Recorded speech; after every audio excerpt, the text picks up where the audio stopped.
Hello, my name is Dylan and this is my video project. Let's start with my mood board. Hello, my name is Dylan and this is my video project. Let's start with my mood board. Look at the top and you'll see 5 colors. I wanted to create a website that's going to be simple and minimal.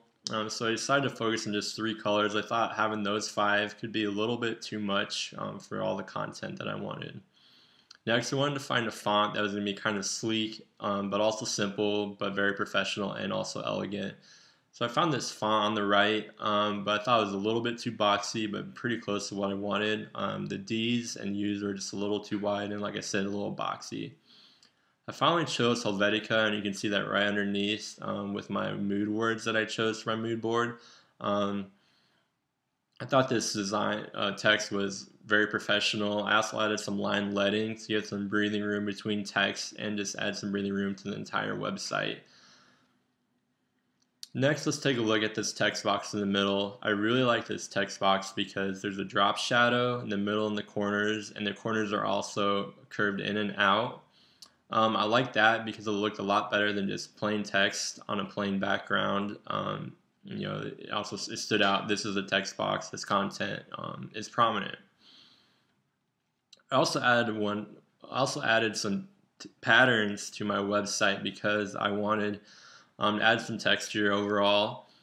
So I chose these 2 on the bottom left. The one I actually chose for the website's not listed here, but it's very similar to the one on the right. I liked it because it's very subtle, but it stood out just a little bit.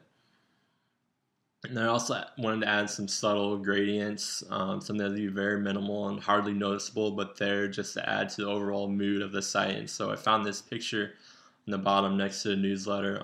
As you can see, the corners and the sides are dark, and then in the middle it's a little bit lighter, but not too much. That was kind of the gradient effect that I wanted for the website.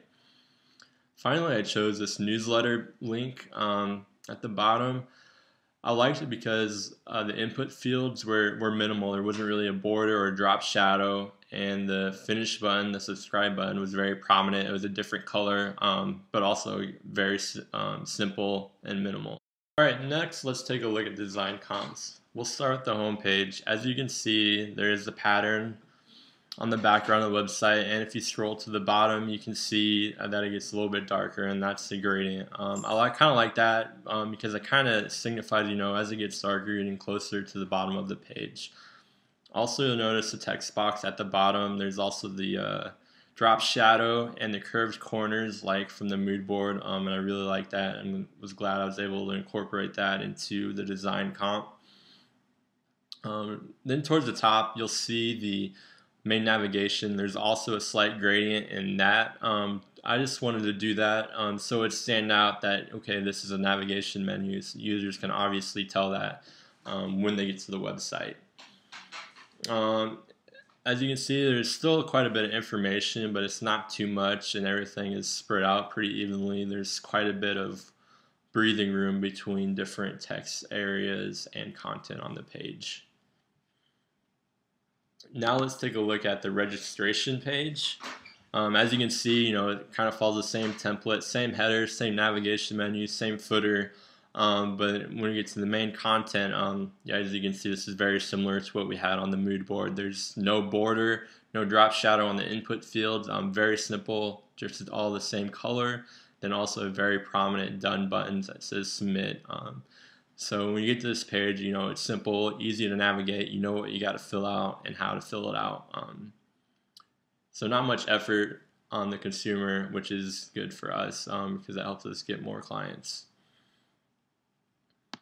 Finally, let's take a look at the classes page. I chose to do this page for the design comp because this is probably going to have the most information out of all the pages.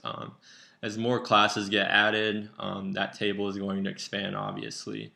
And so I chose a table to organize the content because I figured it was going to be the best way to organize everything that was included with each class. You have a class name, a description, time, date, and price.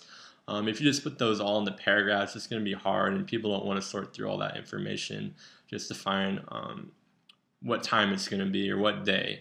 This they can easily see what day each class is, and so on.